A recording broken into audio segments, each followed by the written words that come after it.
আজকের এই সিরাতুন নবী সাল্লাল্লাহু আলাইহি ওয়াসাল্লাম মাহফিলের সম্মানিত সভাপতি,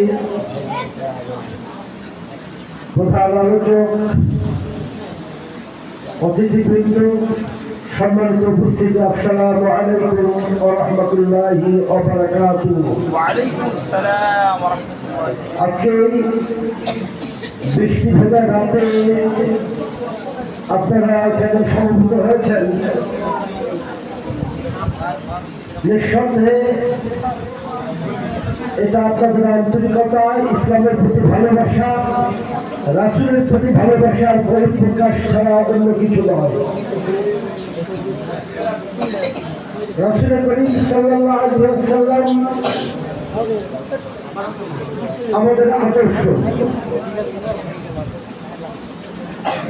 রাসূল করিম সাল্লাল্লাহু আলাইহি ওয়াসাল্লাম আমাদের জন্য মডেল। তিনি আমাদের নবী, তিনি আখির নবী। তার আমিত দিন ইসলামের অনুসরণের মধ্যেই মানবতার মুক্তি, এই বিশ্বাস আমরা করি। বাংলাদেশের সিংহভাগ মানুষ এই বিশ্বাস লালন করে যে রাসূলের আদর্শেই মুক্তি নিহিত।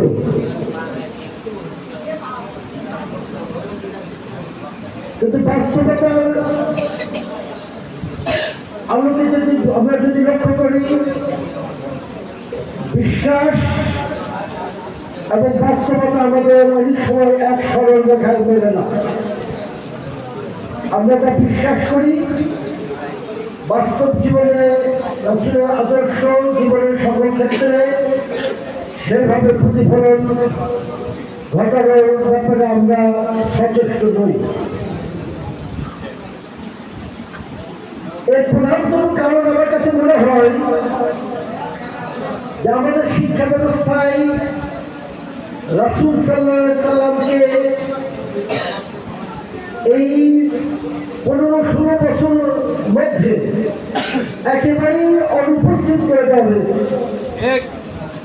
আমাদের সিলেবাসে আমরা ছোটবেলায় সকল ক্লাসে, ক্লাস 1 থেকে শুরু করে 10 পর্যন্ত সকল ক্লাসে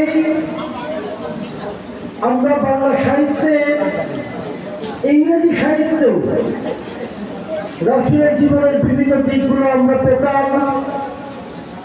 রাসূলের সিরাত সম্পর্কে আলোচনা ছিল, রাসূলের জীবনের বিভিন্ন শিক্ষণীয় ঘটনাগুলো ছিল, এমনকি কবিতা ছড়াতেও রাসূলের অনেক দিক নির্দেশনা ছিল।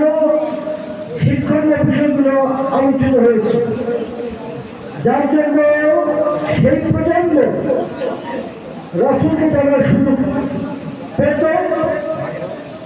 এবং ঘরে ঘরে রাসূলের সিরাত গ্রন্থ থাকত। ছোটবেলায় আমার মনে আছে, আমার আত্মীয়-স্বজনের বাসায় প্রতিটা বাড়িতেই কবি গোলাম মুস্তাফার বিশ্বনবী এই বইটা ছিল। আমি নিজেও ক্লাস 6-এ পড়তেই বিশ্বনবী শেষ করেছি। রাসূলের জীবন জন্ম থেকে শুরু করে একবারে ভাত পর্যন্ত ক্লাস 6-এ আমি জেনেছি যে রাসূল কতগুলো যুদ্ধ করেছেন।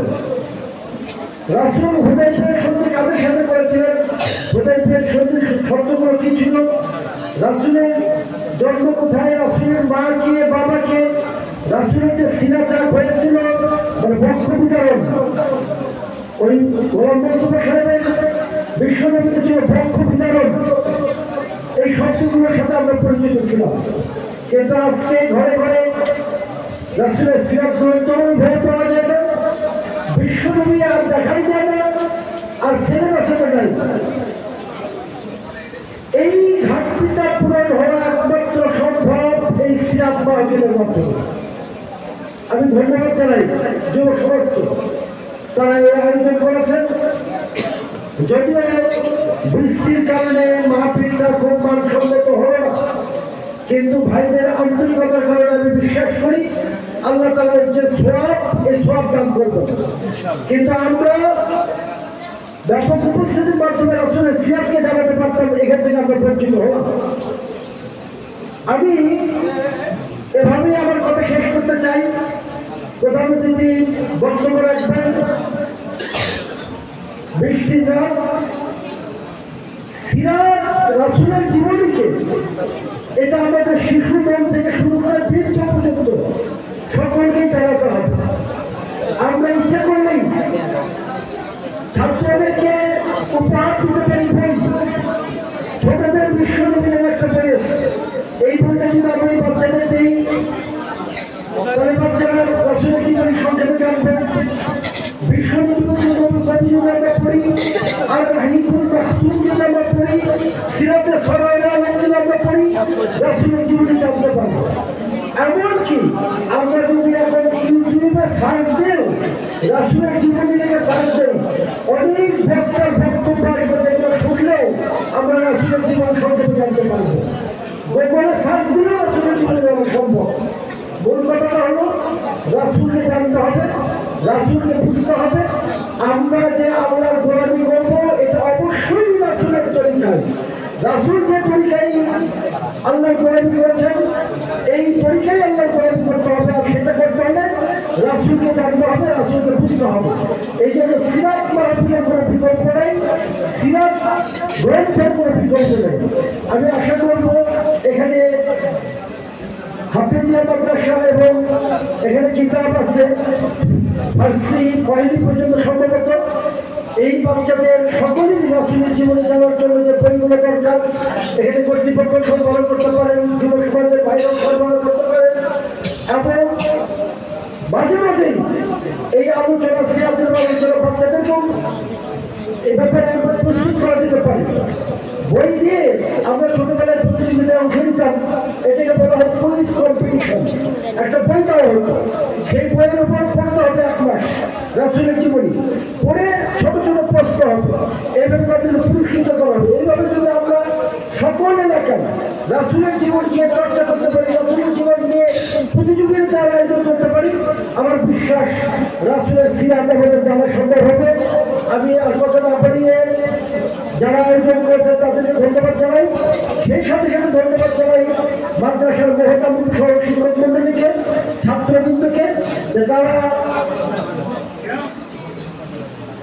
আজকে এখানে এলেম চর্চা করছে, হাফেজ হচ্ছে, আলেম হচ্ছে। আল্লাহ তাআলা সকলকেই কবুল করুন, বড় আলেম হিসাবে কবুল করুন, আলেমের সাথে সাথে বড় মুজাহিদ হিসাবে কবুল করুন। এই আশা ব্যক্ত করে আমরা কথা শেষ করছি। আসসালামু আলাইকুম ওয়া রাহমাতুল্লাহি ওয়া বারাকাতুহু। ধন্যবাদ।